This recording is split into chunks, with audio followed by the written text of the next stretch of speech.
नमस्कार साथियों, स्वागत है आप सभी का हमारे चैनल NN टॉप पर। साथियों, हम assistant professor Uttar Pradesh higher education की आने वाली वैकेंसी के लिए ये लेक्चर रिकॉर्ड करते हैं। अभी तक हमने 15, 16, 18 लेक्चर लगभग रिकॉर्ड कर चुके हैं और उसमें हम अब ये नेक्स्ट लेक्चर है हमारा। हम थर्ड यूनिट जो भारतीय शासन एवं राजनीति है उसके तहत जो एक टॉपिक आता है संविधान का वैचारिक आधार, उसमें हम मूल अधिकार को देख रहे हैं। और हमने पिछले लेक्चर में धर्म का जो अधिकार है और स्वतंत्रता, समानता इत्यादि जो भी अधिकार दिए गए हैं संविधान में, उसके बारे में चर्चा की है। उन सारे वीडियो को देखने के लिए आप हमारे चैनल पे जाइए, वहाँ पे उत्तर प्रदेश हायर एजुकेशन की अलग से मैंने प्लेलिस्ट बना रखी है, उसमें देख के आप पूरे प्रीवियस वीडियो सारे लेक्चर देख सकते हैं। तो शुरू करते हैं आज का अपना लेक्चर, जो कि संविधान का वैचारिक आधार है और इसमें क्या है मूल अधिकार, उस पर देख रहे हैं। तो आज हम जो कवर करेंगे वो संस्कृति और शिक्षा संबंधी अधिकार, जो भारतीय संविधान के अनुच्छेद 29 से 30 के बीच में दिया गया है। काफ़ी महत्वपूर्ण मौलिक अधिकार है जो भारत में रहने वाले माइनॉरिटीज़ को दिया गया है, इसको देखेंगे। तो शुरू करते हैं। अनुच्छेद 29 भारत के किसी भी भाग में रहने वाले, यानी कि भारत के किसी भी भाग में क्षेत्र में रहने वाले नागरिकों को जिसकी अपनी क्या हो संस्कृति, कल्चर, बोली, लैंग्वेज, भाषा, ये लैंग्वेज, लिपि हो, को सुरक्षा का अधिकार प्रदान करता है। यानी कि भारत के किसी भी भाग में मान लीजिए कोई विभिन्न संस्कृति के जितने भी लोग रहते हैं, जैसे पारसी समुदाय हो गया, मुस्लिम समुदाय हो गया, इत्यादि बहुत सारे ऐसी माइनॉरिटीज़ और कम्युनिटी रहती है जिसकी अपनी संस्कृति, भाषा, लिपि और बोली इत्यादि है। इन सबको इस अनुच्छेद 29 के तहत क्या प्रदान किया गया है, कुछ सुरक्षा प्रदान किया गया है। उस सुरक्षा का प्रावधान में क्या क्या है, यह उपबंध समूह के अधिकारों की क्या करता है, रक्षा करता है। एक पूरा समूह है उसके अधिकारों की रक्षा करता है। इसमें यह भी प्रावधान है अनुच्छेद 29 में कि किसी भी नागरिक को राज्य के अंतर्गत आने वाले संस्थान, यानी कि जो ये माइनॉरिटीज़ हैं उनको राज्य के अंतर्गत आने वाले संस्थान या सहायता प्राप्त या एडेड जो इंस्टीट्यूशंस होते हैं उनमें उनको मूल वंश, धर्म और जाति तथा भाषा के आधार पर प्रवेश से नहीं रोका जा सकता है। इसमें 4 टर्म्स हैं, आप ध्यान दीजिएगा, क्वेश्चन इससे बनते हैं कि 29 में किन आधारों पर प्रवेश से किसी को रोका नहीं जा सकता है। तो क्या 4 आधार हैं? धर्म है, मूल वंश है, जाति तथा भाषा है। ये 4 आधार हैं। इन आधारों के केवल है ये आधार पर किसी को प्रवेश से रोका नहीं जा सकता है। यह उपबंध जो 29 है यह नागरिकों के व्यक्तिगत सम्मान की रक्षा करता है, चाहे वह किसी भी समुदाय के से संबद्ध हो। ये कोई भी नागरिक यदि अपनी भाषा, लिपि और संस्कृति या बोली को सहेज कर रखना चाहता है तो वह उसके व्यक्तिगत सम्मान की बात होती है। और उसके व्यक्तिगत सम्मान की जो रक्षा है वो अनुच्छेद 29 के तहत भारतीय संविधान में दिया गया है नागरिकों को। ठीक। यद्यपि यह अनुच्छेद धार्मिक अल्पसंख्यक एवं भाषाई सुरक्षा को प्रदान करता है, लेकिन सर्वोच्च न्यायालय ने इस अनुच्छेद को अल्पसंख्यक और बहुसंख्यक दोनों के मामलों में सामान्य रूप से इसको स्वीकार किया है कि ये जो अधिकार प्रदान किए गए हैं अल्पसंख्यकों को, ये बहुसंख्यकों को भी प्राप्त हैं। लेकिन स्पेसिफिक इसको क्या है 29 में ही 29 के तहत माइनॉरिटीज़ को माना गया है। ये पूरा 29 का प्रावधान। अनुच्छेद 30 में क्या है? अनुच्छेद 30, इस अनुच्छेद में क्या है, यह विदित है या जिक्र किया गया है कि धर्म या भाषा पर आधारित सभी अल्पसंख्यक वर्गों को अपनी रुचि की शिक्षण संस्थान, यानी क्या है एजुकेशनल इंस्टीट्यूशंस की स्थापना तथा उसके एडमिनिस्ट्रेशन या प्रशासन का अधिकार होगा। यानी कि 29 में जो व्यक्तिगत अधिकार और सम्मान की बात की गई है, इसमें सामूहिक व्यक्तिगत और अधिकार की बात की गई है। यानी कि अगर कोई अपने धर्म, भाषा या लिपि के आधार पर माइनॉरिटीज़ है, रिकॉग्नाइज्ड है, तो उसको अपने सुविधा अनुसार, रुचि अनुसार शिक्षण संस्थानों की स्थापना करके वह अपने भाषा, धर्म या लिपि को आगे या विकास की गति दे सकता है। ये अनुच्छेद 30 के तहत इसका प्रावधान किया गया है। इस अनुच्छेद में यह भी कहा गया है कि राज्य द्वारा अल्पसंख्यक वर्ग की शिक्षा संस्थान की किसी भी संपत्ति के अनिवार्य अर्जन के लिए निर्धारित क्षतिपूर्ति कंपनसेशन जो अमाउंट होता है से उनके प्रत्याभूत अधिकार या निर्बंधित नहीं करेगा। यानी कि राज्य अगर मान लीजिए किसी धार्मिक संस्थान की संपत्ति को अर्जन करता है, ले लेता है, तो उसको क्या करेगा, उसको कंपनसेट करेगा, निराकृत नहीं करता है, उसको रोकेगा नहीं, उसका क्षतिपूर्ति करेगा। इसमें सब क्लास एक और जोड़ा गया है कि राज्य अगर आर्थिक सहायता मान लीजिए किसी अल्पसंख्यकों को देता है, तो प्रबंधित जो जितने भी अल्पसंख्यक प्रबंधित या मैनेजमेंट करने वाले जितने भी इंस्टीट्यूशंस होंगे जो माइनॉरिटी से रिलेटेड इंस्टीट्यूशंस चलाते हैं, जैसे ईसाई का अलग स्कूल चलता है अगर, और बौद्धिस्टों का अलग चलता है, इस्लाम धर्म का अलग अगर कोई स्कूल चल रहा है, शिक्षण संस्थान चल रहे हैं, क्योंकि ये अलग अलग धर्म है, तो उनमें राज्य अगर कुछ सहायता इकोनॉमिक एड देता है तो क्या करेगा, इन शिक्षण संस्थाओं के मध्य किसी भी प्रकार का विभेद नहीं करेगा, इक्वली सबको ट्रीट करेगा और सबको समान एड प्रदान करेगा। अनुच्छेद 30 के अंतर्गत अल्पसंख्यकों को अपने बच्चों को अपनी भाषा के शिक्षा संस्थान में का शिक्षा देने का प्रदान करता है। अगर कोई अल्पसंख्यक अपने बच्चे को चाहे कि उसके ही धर्म या उसके ही भाषा की शिक्षा उसमें दी जाए, तो वो ऐसे संस्थान में अपने बच्चों को भेज सकता है, ये उसको अधिकार प्रदान किया गया है अनुच्छेद 30 के तहत। तो अनुच्छेद 30 के तहत जो शिक्षा दी गई है उसके ध्यान रखते हुए हम देख सकते हैं 3 प्रकार के इंस्टीट्यूशंस हैं। वह संस्थान, ये व्यसन नहीं है, ये संस्थान नहीं है, वह संस्थान जो राज्य से आर्थिक सहायता एवं मान्यता प्राप्त हैं, ये पहले प्रकार के संस्थान हैं। दूसरा, वे संस्थान जो राज्य से मान्यता लेते हैं यानी रिकॉग्निशन ले लेते हैं लेकिन उन्हें आर्थिक सहायता प्राप्त नहीं होती है। और तीसरे प्रकार के संस्थान क्या है, ऐसे संस्थान जो राज्य से मान्यता या सहायता दोनों में से कुछ भी नहीं लेते हैं, वे पूरी तरह से प्राइवेट होते हैं। ये 3 प्रकार के संस्थान हैं। तो उपर्युक्त संस्थान जो हम बताए हैं उनमें पहले एवं दूसरे यानी कि राज्य द्वारा सहायता प्राप्त और राज्य द्वारा सहायता प्राप्त एवं प्रबंधित, तथा दूसरा कौन सा है, राज्य द्वारा मान्यता प्राप्त है लेकिन आर्थिक सहायता नहीं प्राप्त करता है। इन दोनों संस्थानों में राज्य के अनुसार शिक्षण, स्टाफ, पाठ्यक्रम, सिलेबस, शैक्षिक मानक जो एजुकेशनल स्टैंडर्ड्स होते हैं, अनुशासन, सफाई व्यवस्था होगी, यानी राज्य जो गाइडलाइंस देगा उनको यह मानना पड़ेगा। लेकिन जो तीसरे प्रकार के संस्थान हैं, जो ये वाले ऐसे संस्थान जो राज्य से मान्यता प्राप्त या सहायता नहीं लेते हैं, उन संस्थानों के प्रशासनिक मामलों में राज्य का कोई हस्तक्षेप नहीं हुआ, वे स्वतंत्र तरीके से अपना एडमिनिस्ट्रेशन चला सकते हैं। ये अनुच्छेद 30 का प्रावधान है। देखिए 93वें संविधान संशोधन 2005 के अनुसार अल्पसंख्यकों के संस्थानों को छोड़कर अन्य सभी निजी शिक्षण संस्थान में अनुसूचित जाति, अनुसूचित जनजाति तथा सामाजिक एवं शैक्षिक दृष्टि पिछड़े वर्गों को छात्रों को क्या है, आरक्षण देने का प्रावधान किया गया है। मतलब जो ये प्रावधान आरक्षण वाला है उसमें आप अल्पसंख्यकों के इंस्टीट्यूशंस में जा करके ये नहीं क्लेम कर सकते हैं कि हमको इसमें भी आरक्षण दिया जाए। तो इसके अलावा अन्य सभी जो भी इंस्टीट्यूशंस हैं उसमें इन SC STs और जो भी OBC कम्युनिटीज़ है उनको आरक्षण दिया जाएगा, न कि अल्पसंख्यक संस्थानों में। ठीक, एक महत्वपूर्ण अनुच्छेद हम देखने जा रहे हैं, संवैधानिक उपचारों का अधिकार है। 31 के बारे में हम चर्चा भी करेंगे। तो संवैधानिक उपचारों का अधिकार है। संवैधानिक उपचारों का अधिकार क्या है, उपचार मतलब क्या है, इलाज करना। अगर आप किसी बीमारी से पीड़ित हैं या कोई समस्या है आपको, तो उसकी उपचार की ज़रूरत होती है, उपचार से ही आपकी जो समस्या है वो दूर हो सकती है। तो संविधान का अनुच्छेद 32 एक महत्वपूर्ण प्रावधान है जो संवैधानिक उपचारों के नाम से क्या है, जाना जाता है।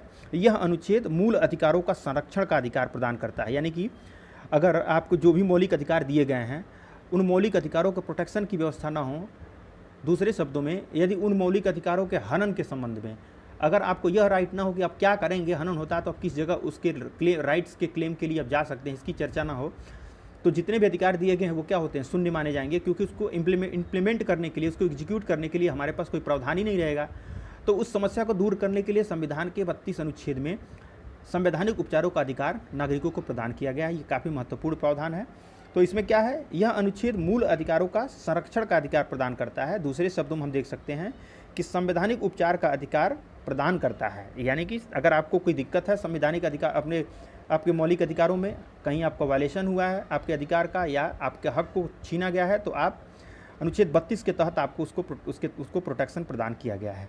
अनुच्छेद 32 में वर्णित मूल अधिकारों के संरक्षण का अधिकार क्या है, स्वयं में ही एक मूल अधिकार है। इसका मतलब 32 तो प्रोटेक्ट करता ही है जितने भी हमारे मौलिक अधिकार हैं, उसके अलावा 32 स्वयं में एक फंडामेंटल राइट्स है और उसके इम्प्लीमेंटेशन के लिए, उसके एग्जीक्यूशन के लिए भी हम कोर्ट में जा सकते हैं। तो स्वयं में 32 स्वयं में क्या कर, एक मौलिक अधिकार भी है और ये अन्य मौलिक अधिकारों को संरक्षण भी प्रदान करता है। इसी मौलिक अधिकार जो संविधान का अनुच्छेद 32 है, उसको डॉक्टर भीमराव अंबेडकर ने कोट किया था। ये क्वेश्चंस कभी कभी पूछे जाते हैं इससे। इन्होंने संविधान की आत्मा और हृदय अनुच्छेद 32 को कहा था। उच्चतम न्यायालय ने भी अनुच्छेद 32 को क्या था, संविधान का मूल ढांचा माना है और अनुच्छेद 32 को प्रवर्तित कराने के लिए उच्चतम न्यायालय को विभिन्न रिट की शक्तियाँ प्रदान की गई हैं। रिट क्या है?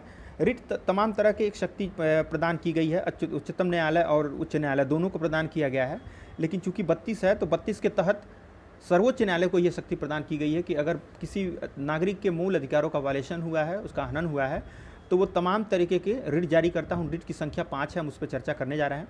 तो उस रिट के माध्यम से उस बच्चे का, उस नागरिक के मौलिक अधिकारों के हनन का उपचार करता है और उसकी रक्षा करता है। तो अनुच्छेद 32 में सिर्फ और सिर्फ सर्वोच्च न्यायालय की रिट जारी करने की शक्ति का जिक्र है। उच्च न्यायालय के मामले में हम देखेंगे आगे जब पढ़ेंगे उच्च न्यायालय, तो उसमें अनुच्छेद 226 के तहत उच्च न्यायालयों को भी रिट जारी करने की शक्ति दी गई है। तो इन दोनों की रिट की शक्ति में क्या अंतर है और क्या समानता है, ये हम आगे देखेंगे। फिलहाल हम 32 के अनुच्छेद को देखते हैं। तो अनुच्छेद 32 को प्रवर्तित कराने के लिए क्या है, उच्चतम न्यायालय को विभिन्न रिट की शक्तियाँ प्रदान की गई हैं। तो सर्वोच्च न्यायालय, उच्च न्यायालय हमने बताया आपको कि अनुच्छेद 226 के तहत उच्च न्यायालय को प्रदान किया गया है। तो अब हम देखते हैं कि अनुच्छेद 32 के तहत जो सर्वोच्च न्यायालय रिट जारी करता है वो 5 प्रकार के रिट हैं। और वो कौन कौन से रिट हैं, उसका अर्थ क्या है और उसका प्रभाव क्या क्या होता है। तो सबसे पहला जो रिट है, काफ़ी महत्वपूर्ण रिट, बंदी प्रत्यक्षीकरण या हैबियस कॉर्पस इसको बोला जाता है। बंदी प्रत्यक्षीकरण का मतलब बंदी को समक्ष लाना, किसी के सामने प्रस्तुत करना। यह व्यक्तिगत स्वतंत्रता में सर्वाधिक महत्वपूर्ण रिट है। यानी यह उस व्यक्ति की प्रार्थना पर जारी किया जाता है जो यह समझता है, कौन वह व्यक्ति अगर ये समझता है कि उसे अवैध रूप से बंदी बनाया गया है। यानी कोई अधिकारी या कोई पुलिस अगर आपको डिटेन करती है बिना ग्राउंड बताए, बिना किसी वारंट या इसके वैध तरीके से, तो क्या होता है, उसके लिए आप कोर्ट में डायरेक्ट हैबियस कॉर्पस PIL डाल सकते हैं। और हैबियस कॉर्पस में बंदी प्रत्यक्षीकरण काफ़ी महत्वपूर्ण है। उसमें क्या प्रावधान है उसको हम देखेंगे। बंदी प्रत्यक्षीकरण रिट के माध्यम से क्या करेगा, जब रिट प्राप्त होता है, जब याचिका या प्रार्थना प्राप्त होती है व्यक्ति की तरफ से, तो बंदी प्रत्यक्षीकरण रिट के माध्यम से न्यायालय गिरफ्तार करने वाले अधिकारी को यह आदेश देता है कि बंदी बनाए गए व्यक्ति को उसके समक्ष क्या किया जाए, उपस्थित किया जाए, उसको उसके सामने प्रेजेंट किया जाए। फिर क्या होता है, यदि बंदी बनाए गए व्यक्ति को गैर कानूनी रूप से गिरफ्तार किया गया है, मान लीजिए उसको डिटेन गलत तरीके से किया गया है, तो उसे स्वतंत्र कर दिया जाता है। ठीक है, उसको स्वतंत्र कर दिया जाता है क्योंकि उसको जो बंदी बनाया गया है उसका ग्राउंड क्या है, गैर कानूनी है। तो ये काफ़ी महत्वपूर्ण है। यानी कि किसी के मनमाने तरीके से अगर आपको कहीं कोई बंदी बना लिया है तो हैबियस कॉर्पस के माध्यम से आप अपील कर सकते हैं और उससे आप अगर गलत तरीके से बनाया गया है तो आपको मुक्त कर दिया जाएगा। ये क्या है, बंदी प्रत्यक्षीकरण रिट है। बंदी प्रत्यक्षीकरण रिट सार्वजनिक प्राधिकरण हो या व्यक्तिगत, दोनों के खिलाफ जारी किया जा सकता है। यानी कि कोई व्यक्तिगत व्यक्ति भी अगर आपको डिटेन किया है इलीगली, और सार्वजनिक प्राधिकरण मतलब पब्लिक अथॉरिटीज़ जो भी होती हैं वो अगर आपको डिटेन करती है, पब्लिक अथॉरिटी में क्या है, ED हो गया, आपका इनकम टैक्स, CBI और ये सब जितने भी अथॉरिटीज़ हैं, अगर आपको ये गिरफ्तार करते हैं इलीगल तरीके से, तो इन सबके खिलाफ इसको जारी करता है सुप्रीम कोर्ट, ताकि नागरिकों के मूल अधिकारों की रक्षा हो सके। ये बंदी प्रत्यक्षीकरण हो गया। दूसरा देखेंगे, ये मित्रों, ये बंदी प्रत्यक्षीकरण का रिट का जो है, ये हैबियस कॉर्पस का मामला जब देखेंगे हम आगे, इसका क्या कैसे कैसे इस्तेमाल किया गया था। इमरजेंसी जब लगाई गई थी तब भी इसका बहुत ज़्यादा प्रयोग किया गया था नागरिकों के द्वारा, क्योंकि बहुत लोगों को इलीगल तरीके से डिटेन कर लिया गया था। तो हैबियस कॉर्पस का मामला अगल है, उसको बाद में देखेंगे। फिलहाल अब नेक्स्ट देखते हैं रिट कौन सा है। नेक्स्ट रिट है परमादेश। इसको एक लैटिन भाषा में क्या बोलते हैं, मैंडाइमस है या मैंडामस बोलते हैं। तो परमादेश रिट क्या है ये देखते हैं। यह रिट तब जारी किया जाता है जब कोई पदाधिकारी अपने सार्वजनिक कर्तव्य का निर्वाह नहीं करता है। मतलब अगर कोई सार्वजनिक अधिकारी है और उसकी नियुक्ति किसी काम के लिए हुई है, सार्वजनिक कर्तव्य को निभाने के लिए, और वो उसको क्या करता है, निभाने से मना करता है, नहीं निर्वाह करता है, तो इस रिट के माध्यम से उस पदाधिकारी को अपने कर्तव्य का पालन करने का आदेश दिया जाता है। आदेश कौन देता है, सर्वोच्च न्यायालय देता है। चूँकि 32 पढ़ रहे हैं तो हम सर्वोच्च न्यायालय की बात कर रहे हैं।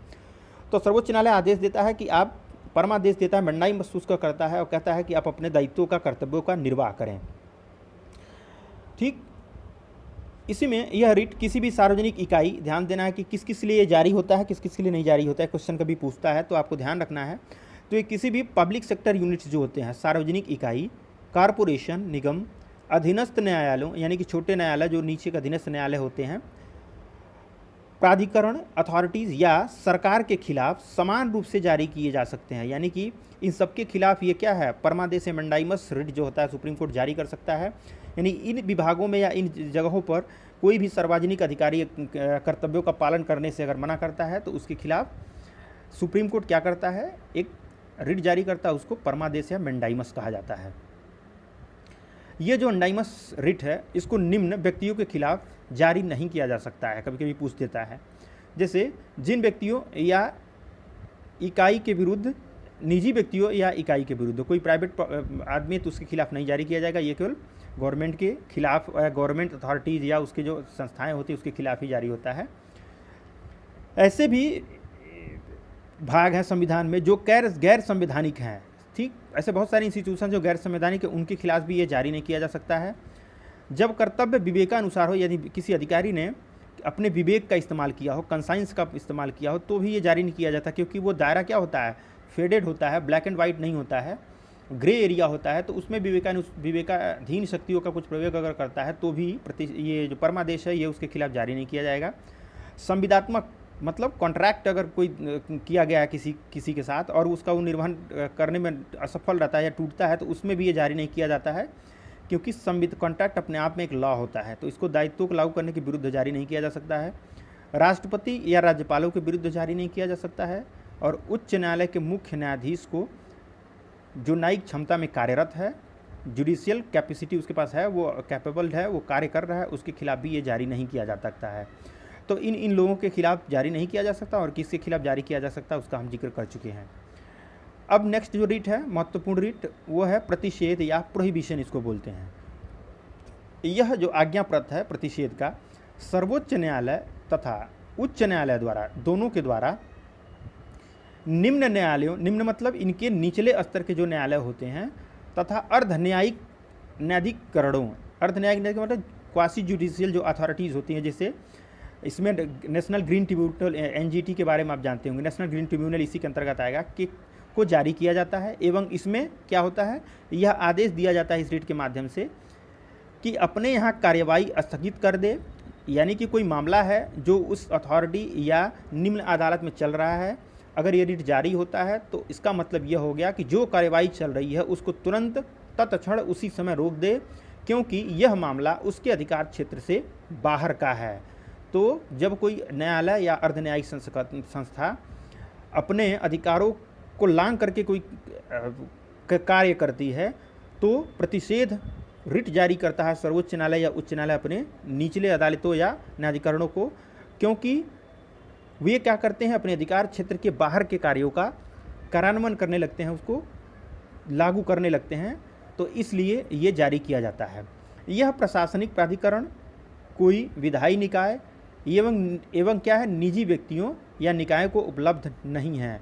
यानी कि जो इसके पहले आप देखें ना, परमादेश में प्रशासनिक प्राधिकरण, विधायी निकाय और निजी व्यक्तियों के खिलाफ जारी नहीं किए जा सकते हैं, दो मामलों में सिर्फ जारी होंगे, जिन्हें अंडरलाइन मैंने किया हुआ है। निम्न अदालतें जो नीचे के स्तर पर काम करती हैं, दूसरा अर्ध न्यायिक प्राधिकरण यानी कि नेशनल ग्रीन ट्रिब्यूनल टाइप की जो भी ट्रिब्यूनल्स बने हुए हैं उनके खिलाफ ये जारी किया जाता है, बाकी किसी भी व्यक्ति के या संस्था के खिलाफ जारी नहीं किया जाता है। नेक्स्ट रिट है उत्प्रेषण, इसको सार्टरियोररी बोला जाता है, ये सब लैटिन भाषाएं हैं। यह आज्ञाप्रत क्या करता है, अधिकांशतः किसी विवाद को निम्न न्यायालय, फिर ध्यान दीजिएगा, निम्न न्यायालय से उच्च न्यायालय में भेजने के लिए जारी किया जा सकता है। यानी कि कोई न्यायालय है जो निचले स्तर का अधीनस्थ न्यायालय है, वो उसके खिलाफ इसको जारी किया जा सकता है। उच्च मतलब हायर जुडिशियल बॉडीज जो होती है उसके माध्यम से जारी किया जा सकता है। इसमें क्या होता है, इसमें वह जो निम्न न्यायालय है वह अपनी शक्ति से अधिक अधिकारों का प्रयोग ना करे, इसलिए इसको जारी किया जा सकता है। ठीक है, अब इन दोनों में अंतर देख लेते हैं। प्रतिषेध जो प्रोहिबिशन है, जहाँ केवल क्या है, प्रिवेंटिव है, डिटेंशन है, प्रिवेंटिव है मतलब निवारक है। हमने बताया आपको कि अगर कोई मामला चल रहा है और कोर्ट को ये पता चल गया कि ये इनके अधिकार क्षेत्र से बाहर है, तो क्या होगा, प्रतिषेध जारी करेगा, प्रोहिबिशन जारी करेगा। और उत्प्रेषण क्या है, शुरू होने से पहले या बीच दोनों में जारी किया जा सकता है। इसलिए जो उत्प्रेषण होता है वो निवारक, प्रिवेंटिव एवं सहायक दोनों होता है, एडेड दोनों तरह का होता है। तो प्रतिषेध जहाँ निवारक में होता है, वहीं उत्प्रेषण क्या होता है, निवारक तथा सहायक दोनों प्रकार का रिट होता है और ये दोनों प्रकार से कार्य करता है। ये दोनों में अंतर था प्रतिषेध और उत्प्रेषण में। एक और है रिट काफ़ी महत्वपूर्ण, अधिकार परीक्षा रिट, इसको क्यो वारंटो भी कहा जाता है। ये ओ है क्यो वारंटो। जब कोई व्यक्ति ऐसे पदाधिकारी के रूप में कार्य करने लगता है जिस रूप में कार्य करना ठीक उस वैधानिक रूप से उसका वैधानिक रूप से अधिकार नहीं है। जब कोई व्यक्ति ऐसा काम करता है जो उसके अधिकार क्षेत्र में ही नहीं है, तो न्यायालय अधिकार परीक्षा के आदेश द्वारा क्या होता है, उस व्यक्ति से यह सवाल पूछता है कि वह किस आधार पर इस पद पर कार्य कर रहा है। यानी कि जो व्यक्ति जो अपने अधिकारों का उल्लंघन करके बिना वैधानिक रूप से अपने अधिकारों का इस्तेमाल कर रहा है, उसको रिट जारी करके पूछता है कि आप किस आधार पे या अधिकार से ये अपने कार्य को कर रहे हैं। अगर गलत पाया जाता है, संतोषजनक उत्तर नहीं पाया जाता है, तो क्या होता है, उसको वह कार्य करने के लिए प्रोहिबिट किया जाता है, मना कर दिया जाता है और इस प्रकार उस अधिकारी को जो उसके क्षेत्र से बाहर के कार्य करने से रोका जाता है। इस रिट को ध्यान देना है आपको, मंत्रित्व कार्यालय या निजी कार्यालय के लिए जारी नहीं किया जा सकता है। यह सिर्फ किसके लिए जारी किया जाएगा, ऊपर देखिए, ऐसे पदाधिकारियों के खिलाफ ही जारी किया जाएगा जो सार्वजनिक रूप से अपने पद पर, जो पब्लिक सेक्टर यूनियन या गवर्नमेंट के जो इंस्टीट्यूशंस हैं उसमें पदाधिकारी जो होते हैं उनके खिलाफ ही जारी किया जाएगा। और ये तब जारी किया जाएगा जब वे अपने वैधानिक रूप से अधिकार को पार कर जाते हैं जो उनको दिया गया है, तो उनके खिलाफ ये रिट जारी किया जा सकता है। तो मित्रों, ये कुछ महत्वपूर्ण प्रावधान थे संविधान के वैचारिक आधार का जो हम देखे हैं, और इसमें एक दो हैं काफ़ी छोटे छोटे अनुच्छेद हैं, इसको क्वेश्चन इससे बनते नहीं, लेकिन फिर भी आप सरसरी निगाह से देख लीजिए। अनुच्छेद 33 में क्या है, इस अनुच्छेद में संसद को यह अधिकार दिया गया है कि वह सशस्त्र बलों, अर्धसैनिक बलों, पुलिस बलों और खुफिया एजेंसियों तथा अन्य के मूल अधिकारों पर युक्त प्रतिबंध लगा सकता है। यानी कि कोई व्यक्ति सशस्त्र सेना या पुलिस में भर्ती है तो भाई अगर वो मौलिक अधिकार का हर जगह अपना प्रयोग करने लगेगा तो वो ड्यूटी नहीं निभा पाएगा। इसलिए 33 में ये प्रोटेक्ट राज्य को अधिकार दिया गया है कि जो भी व्यक्ति सशस्त्र बल या फोर्स में है, पुलिस में है या इंटेलिजेंस विभाग में है, तो उनको मूल अधिकार नहीं दिया गया है, उनके ऊपर प्रतिबंध युक्त प्रतिबंध राज्य आरोपित कर सकता है और ये फंडामेंटल राइट्स का वायलेशन नहीं होगा, ये 33 में कहा गया है।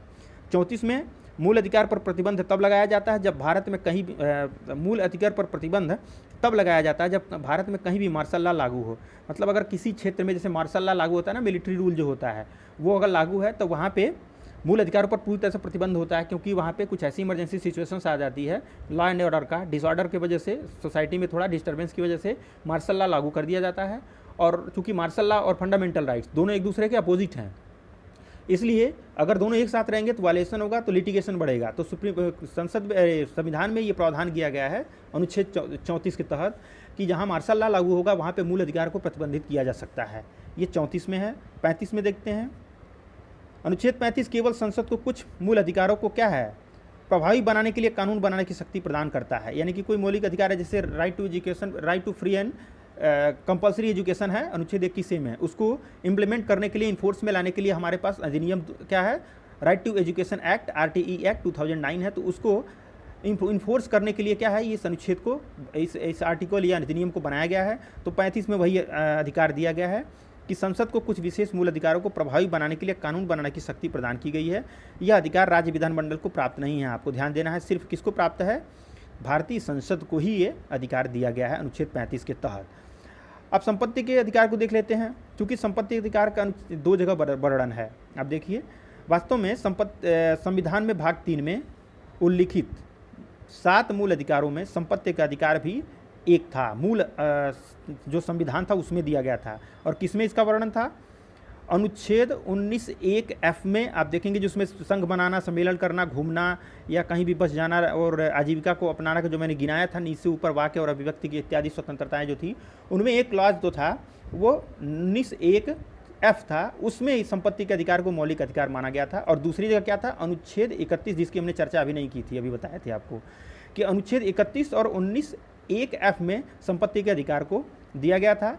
तो चूंकि पता है भारत में जमींदारी प्रथा थी, बहुत सारे शोषणकारी कानून ऐसे थे जो जमींदारों को ज़्यादा शक्तियाँ प्रदान किए, और इस वजह से लैंड डिस्ट्रीब्यूशन समाज में बहुत ज़्यादा असमान था। कुछ लोगों के पास ज़्यादा लैंड थी, कुछ लोगों के पास कम लैंड थी। तो उस जमींदारी प्रथा को समाप्त करने और लैंड डिस्ट्रीब्यूशन को इक्वलाइजेशन के तरीके समाज में समरसता बनाए रखने के लिए कुछ लॉ बनाए गए। तो उस लॉ को इम्प्लीमेंट करने के लिए इसमें संशोधन किया गया, किसमें, मौलिक अधिकार में, क्योंकि मूल अधिकार होगा तो सभी लोग कोर्ट में जाएंगे, तो वो जो लॉ होंगे जो जमींदारी उन्मूलन से संबंधित होंगे उसको इम्प्लीमेंट ही कभी नहीं किया जा सकता है। तो उसको उस लिटिगेशन को कम करने के लिए क्या किया गया, एक संविधान संशोधन किया गया, और संविधान संशोधन था 44वां संविधान संशोधन 1978 में किया गया था। इसी संविधान संशोधन के माध्यम से संपत्ति के जो अधिकार हैं उसको हटा करके अब संवैधानिक अधिकार के रूप में स्थापित किया गया है। कहाँ पे, अनुच्छेद 300A में, यानी कि 300A में अब संपत्ति का अधिकार एक मात्र संवैधानिक अधिकार है, न कि मौलिक अधिकार है। इस अनुच्छेद में यह वर्णन है, किसमें, 300A में, कि कोई भी व्यक्ति विधि के अधिकार के बिना अपनी शक्ति से वंचित नहीं किया जाएगा, यानी कि बिना किसी कानून के उसको उसके संपत्ति के अधिकार से वंचित नहीं किया जा सकता है। एक प्रकार से यह क्या है, केवल एक संवैधानिक अधिकार बन के रह गया है, ये अब मौलिक अधिकार नहीं रह गया है। तो ये पूरा मौलिक अधिकार का चैप्टर और इसके वैचारिक आधार हम देख लिए हैं। नेक्स्ट वीडियो में हम देखेंगे, आपको बताएंगे कि कौन कौन से ऐसे अधिकार हैं जो मौलिक नागरिकों को प्राप्त हैं और कौन कौन से ऐसे मौलिक अधिकार हैं नागरिकों और विदेशियों दोनों को प्राप्त हैं, और इसके आगे का जो भी चैप्टर है या टॉपिक्स है उसको डिस्कस करेंगे। ठीक है, मिलते हैं आपसे नेक्स्ट वीडियो में।